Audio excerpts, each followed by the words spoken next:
السلام علیکم ورحمۃ اللہ وبرکاتہ۔ آپ صلی اللہ علیہ وسلم کا نام محمد کس نے رکھا اور آپ صلی اللہ علیہ وسلم کا احمد نام کس نے رکھا؟ قرآن مجید میں محمد صلی اللہ علیہ وسلم کتنی بار آیا ہے اور احمد صلی اللہ علیہ وسلم کتنی بار آیا ہے؟ آپ صلی اللہ علیہ وسلم کے ذاتی نام کتنے ہیں اور آپ صلی اللہ علیہ وسلم کے صفاتی نام کتنے ہیں؟ آپ صلی اللہ علیہ وسلم حلیمہ سعدیہ کے مقدر میں کیسے آئے؟ ان سب کی تفصیلات اس ویڈیو میں بتاؤں گا انشاءاللہ۔ سب سے پہلے درود شریف، اللہم صلی علی محمد وعلی آل محمد کما صلیت علی ابراہیم وعلی آل ابراہیم انک حمید مجید، اللہم بارک علی محمد وعلی آل محمد کما بارکت علی ابراہیم وعلی آل ابراہیم انک حمید مجید۔ بسم اللہ الرحمن الرحیم۔ یا ایہا النبی انا ارسلناک شاہدا ومبشرا ونذیرا وداعیا الی اللہ باذنہ وسراجا منیرا۔ اے نبی صلی اللہ علیہ وسلم، یقیناً ہم نے تمہیں گواہی دینے والا، خوشخبری سنانے والا، ڈرانے والا، اللہ کی طرف سے اس کے حکم سے بلانے والا اور روشن چراغ بنا کر بھیجا ہے۔ آپ صلی اللہ علیہ وسلم کا نام محمد آپ صلی اللہ علیہ وسلم کے دادا نے رکھا تھا اور آپ صلی اللہ علیہ وسلم کا نام احمد آپ صلی اللہ علیہ وسلم کی والدہ ماجدہ نے رکھا۔ وضاحت کرتا چلوں کہ نام محمد وہ جس کی اللہ نے تعریف کی ہے اور نام احمد وہ ہے جس نے اللہ تعالیٰ کی خوب تعریف کی ہے۔ آپ صلی اللہ علیہ وسلم کے ذاتی نام دو ہیں، محمد اور احمد، جبکہ صفاتی نام تقریباً 99 ہیں، جن میں سے چند ایک بیان کروں گا میں۔ حامد، محمود، قاسم، عاقب، فاتح، شاہد، حاشر، رشید، مشہود، بشیر، نذیر، داع، شاف، ہاد، مہد، ماح، منج، ناہ، رسول، نبی، امی، تہامی، ہاشمی، ابطحی، عزیز، حریص علیکم، رؤوف، رحیم، طٰہ، مجتبی، طاسین، مرتضی، حامیم، مصطفیٰ، یاسین، اولیٰ، مزمل، ولی، مدثر، متین، مصدق، طیب، ناصر، منصور، مصباح، عامر۔ چند ایک یہ تھے۔ آپ صلی اللہ علیہ وسلم کا نام محمد قرآن مجید میں 4 مرتبہ آیا ہے۔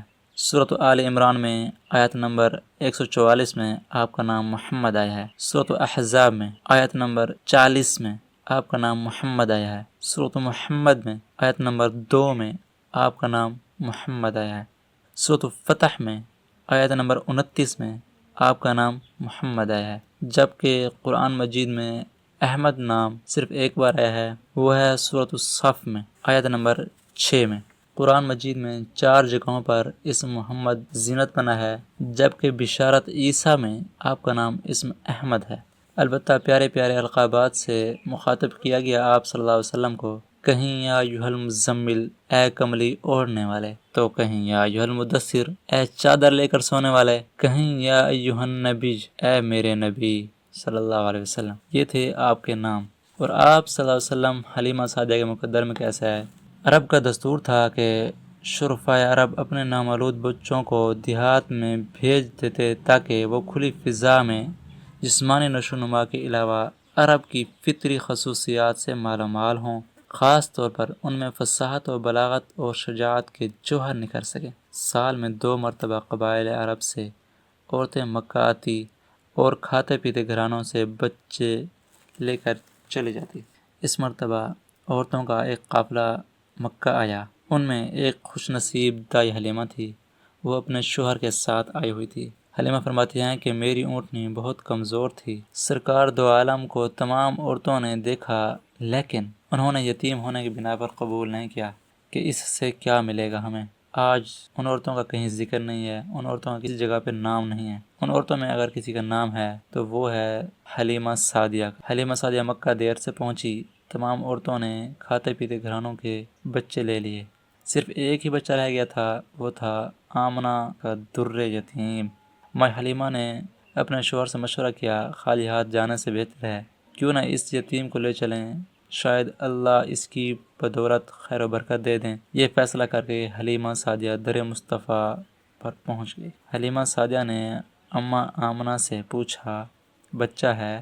اماں آمنہ کی آنکھوں میں آنسو ترنے لگے۔ اس نے کہا، کاش کہ اس کا آج باپ زندہ ہوتا۔ بچہ تو ہے لیکن تم نے لینا نہیں ہے، حلیمہ سعدیہ نے پوچھا کیوں؟ فرمایا بچہ یتیم ہے اور کئی عورتیں چھوڑ کر چلی گئی ہیں۔ حلیمہ نے کہا میں اس یتیم ہی کو لینے آئی ہوں، ذرا بچہ تو دکھاؤ۔ مائی حلیمہ شہادت دیتی ہے کہ جس کمرے میں آپ صلی اللہ علیہ وسلم موجود تھے، جب میں اس میں داخل ہوئی تو خوشبو کا ایسا جھونکا آیا، مجھے ایسا لگا جیسے کہ جنت کے در کھل گئے ہوں۔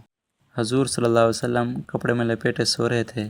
حلیمہ فرماتی ہیں کہ میں نے اتنا حسین و جمیل بچہ آج تک نہیں دیکھا۔ آواز قدرت آئی، تم نے ایسا حسین پہلے دیکھا نہیں، ہم نے ایسا شہکار پہلے بنایا ہی نہیں۔ وہ سانچہ ہی توڑ ڈالا جس میں اس صورت کو ڈھالا تھا۔ حلیمہ فرماتی ہیں کہ میں نے حضور اکرم صلی اللہ علیہ وسلم کو سینے سے لگا لیا۔ آپ صلی اللہ علیہ وسلم نے بند آنکھیں تبسم کے ساتھ کھولی، پھر کیا تھا کہ حلیمہ کے مقدر ہی کھل گئے۔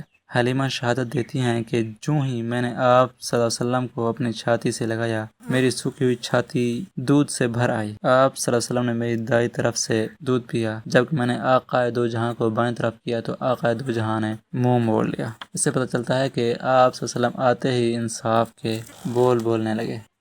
تو 3 دن قیام کے بعد مائی حلیمہ رحمۃ للعالمین کو لے کر اپنے گھر روانہ ہوئی۔ درمیان میں آپ صلی اللہ علیہ وسلم کو بٹھایا، لیکن اٹھنی بہت کوشش کے باوجود نہیں اٹھی۔ حلیمہ نے کہا حارث، ہماری گود میں جو بچہ ہے اس قدر عظمتوں اور شانوں والا ہے کہ خدا کو شاید یہ ہماری ادا پسند نہیں آئی جو ہم نے اس کو درمیان میں بٹھا رکھا ہے، کیونکہ ان کی طرف تمہاری پشت ہو رہی ہے۔ چنانچہ آپ صلی اللہ علیہ وسلم کو حارث نے آگے بٹھایا۔ اب جو اونٹنی کو اٹھایا گیا تو فوراً اٹھ کھڑی ہو گئی۔ مائی حلیمہ کی سواری نے مکہ کی گلیوں کا چکر لگایا۔ جو ہی اونٹنی کعبۃ اللہ کے سامنے پہنچی تو اس نے 3 سجدے کیے، پھر آسمان کی طرف سر اٹھایا اور اپنی راہ پر چل دی۔ اور اب حلیمہ کی اونٹنی کی رفتار اتنا ہو گئی کہ بجلی کی رفتار کی طرح ہو گئی۔ حلیمہ سے پہلے جو عورتیں نکلی تھیں مکہ سے، ان عورتوں نے اپنے پیچھے تیز رفتار اونٹنی کو دیکھ کر حیران رہ گئی۔ جب حلیمہ ان کے قریب پہنچی تو ان کی سہیلیوں نے پوچھا کیا سواری بدل لی ہے؟ تو حلیمہ نے فرمایا نہیں، سواری نہیں، سوار بدلا ہے۔ اور یہ ایسا شاہ سوار تھا جس سواری پر بیٹھتا وہ سواری فضیلت پا گئی،